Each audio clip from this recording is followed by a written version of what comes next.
परमात्मा की तरफ चलने वालों के सामने तीन बातें आती है। परमात्मा कैसे हैं, जीव कैसा है और जगत कैसा है। तो उनके हृदय में इनका सीधा उत्तर यह होता है कि परमात्मा हैं, वे कहाँ रहते हैं, क्या करते हैं आदि से हमें कोई मतलब नहीं। हमें तो परमात्मा से मतलब है। जीव क्या है, उसका कैसा स्वरूप है, वह कहाँ रहता है, इससे हमें कोई मतलब नहीं। हमें तो इतना ही पर्याप्त है कि मैं हूँ, जगत कैसा है, ठीक है कि बेठीक है, इससे कोई मतलब नहीं। हमें तो इतना ही समझना पर्याप्त है कि जगत त्याज्य है और हमें इसका त्याग करना है। तात्पर्य यह हुआ कि परमात्मा की तरफ चलना है, संसार को छोड़ना है और हमें चलना है, अर्थात हमें संसार से विमुख होकर परमात्मा के सन्मुख होना है। यही संपूर्ण दर्शनों का सार है और यही दृढ़व्रती होना है।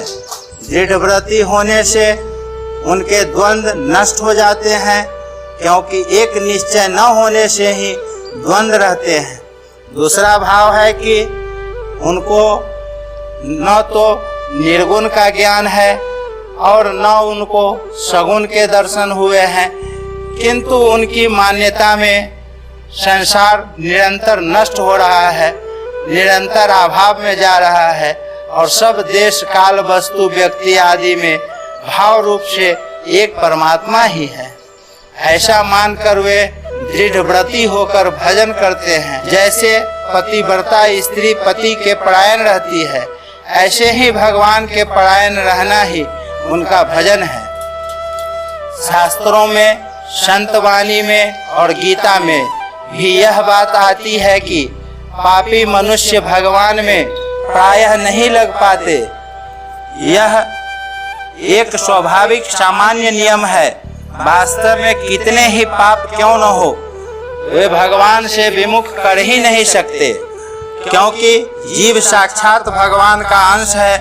अतः उसकी शुद्धि पापों से आच्छादित भले ही हो जाए पर मिट नहीं सकती।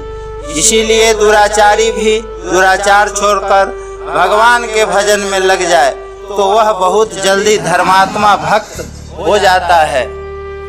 क्षिप्रं भवति धर्मात्मा। अतः मनुष्य को कभी भी ऐसा नहीं मानना चाहिए कि पुराने पापों के कारण मेरे से भजन नहीं हो रहा है, क्योंकि पुराने पाप केवल प्रतिकूल परिस्थिति रूप फल देने के लिए होते हैं, भजन में बाधा देने के लिए नहीं। प्रतिकूल परिस्थिति देकर वे पाप नष्ट हो जाते हैं। अगर ऐसा मान लिया जाए कि पापों के कारण ही भजन नहीं होता तो अपि चेतः सुदुराचारो भजते मामः नन्यः भाकः। दुराचारी से दुराचारी पुरुष अनन्य भाव से मेरा भजन करता है, यह कहता बन नहीं सकता। पाप के कारण अगर भजन ध्यान में बाधा लग जाए तो बड़ी मुश्किल हो जाएगी, क्योंकि बिना पाप के कोई प्राणी है ही नहीं। पाप पुण्य से ही मनुष्य शरीर मिलता है। इसी से सिद्ध होता है कि पुराने पाप भजन में बाधक नहीं हो सकता। इसलिए जो दृढ़व्रती पुरुष भगवान के शरण होकर वर्तमान में भगवान के भजन में लग जाते हैं, उनके पुराने पापों का अंत हो जाता है। मनुष्य शरीर भजन करने के लिए ही मिला है। अतः जो परिस्थितियां शरीर तक रहने वाली है, वे भजन में बाधा पहुंचाए, ऐसा कभी संभव ही नहीं है। सकाम पुण्य कर्मों की मुख्यता होने से जीव स्वर्ग में जाते हैं और पाप कर्मों की मुख्यता होने से नरक में जाते हैं। परंतु भगवान विशेष कृपा करके पापों और पुण्यों का पूरा फल भोग न होने पर भी, अर्थात 84 लाख योनियों के बीच में ही जीव को मनुष्य शरीर दे देते हैं। मनुष्य शरीर में भगवत जन का अवसर विशेषता से प्राप्त होता है। अतः मनुष्य शरीर प्राप्त होने पर भगवत प्राप्ति की तरफ से कभी निराश नहीं होना चाहिए, क्योंकि भगवत प्राप्ति के लिए ही मनुष्य शरीर मिलता है। यह मनुष्य शरीर भोग योनि नहीं है, यह मनुष्य शरीर भोग योनि नहीं है, जिसको सामान्यतः कर्म योनि कहते हैं। परंतु संतों की वाणी और सिद्धांतों के अनुसार मनुष्य शरीर केवल भगवत प्राप्ति के लिए ही है।